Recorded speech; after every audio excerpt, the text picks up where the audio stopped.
15% করের বিনিময়ে কালো টাকা সাদা করার সুযোগ রাখায় 2024-25 অর্থ বছরের প্রস্তাবিত বাজেটকে বেনজির বাজেট বলে মন্তব্য করেছেন নাগরিক প্ল্যাটফর্মের আহ্বায়ক ও সিপিডির সম্মানীয় ফেলো ডক্টর দেবপ্রিয় ভট্টাচার্য। আর দুর্নীতি ও দুঃশাসনের কারণে দেশে বৈষম্য বাড়ছে বলে মন্তব্য করেছেন টিআইবি নির্বাহী পরিচালক ডক্টর ইফতেখারুজ্জামান। দুপুরে মহাখালীর ব্র্যাক সেন্টারের নাগরিক প্ল্যাটফর্ম আয়োজিত সেমিনারে কথা বলেন তারা। সাজ্জাদ জাহানের প্রতিবেদন। রাজধানীর ব্র্যাক সেন্টারে জাতীয় বাজেট ও বিরাজমান পরিস্থিতিতে অসুবিধাগ্রস্ত মানুষের প্রাপ্তি নিয়ে সেমিনারের আয়োজন করে নাগরিক প্ল্যাটফর্ম। আমাদের সুশাসন বিষয়ে কোনো কথা হয় নাই, ইলেকট্রিসিটি এনার্জির সাপ্লাই ঠিক থাকবে কিনা বলা হয় নাই, এটার দাম বাড়বে কিনা সামনের দিকে এই ধরনের কোনো প্রেডিক্টেবিলিটি দেওয়া হয় নাই। শুধুমাত্র কন্ট্রাকশনারি মনিটারি পলিসির উপরে চিন্তা করে ইনফ্লেশন কমিয়ে ফেলা হবে বলেছে। বাজারের ভিতরে যে অনিয়ম এবং দুর্নীতি চলছে সেই বিষয়ে কোনো কথা বলা হয় নাই। সামষ্টিক অর্থনীতির অস্থিতিশীলতার মাঝে টালমাটাল দেশের বাজার পরিস্থিতি, আছে মূল্যস্ফীতি আর রিজার্ভ সংকটের বোঝা।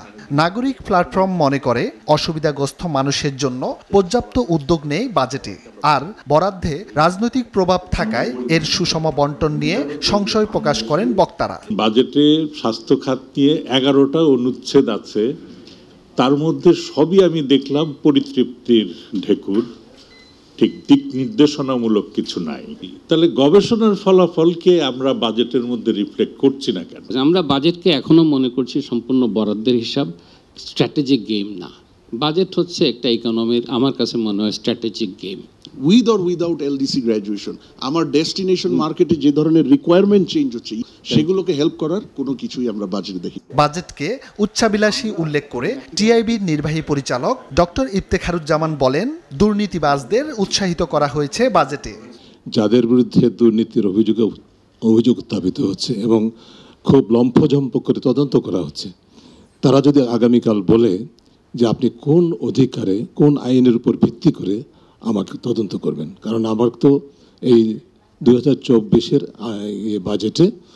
বাজেট আইনে পরিষ্কারভাবে বলা হচ্ছে এটা কোনো আইনগতভাবে প্রশ্ন করা যাবে না, এই প্রশ্ন এটার সুযোগই নেই। এ সময় বাজেটের নানা অসঙ্গতি নিয়ে কথা বলেন অর্থনীতিবিদ ডক্টর দেবপ্রিয় ভট্টাচার্য।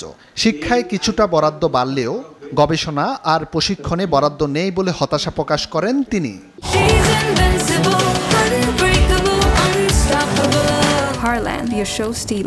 বাজেটের নীতিতে যেগুলি উল্লেখিত সেগুলির সাথে তার বরাদ্দ বা পদক্ষেপের আমরা সামঞ্জস্য খুঁজে পাই না।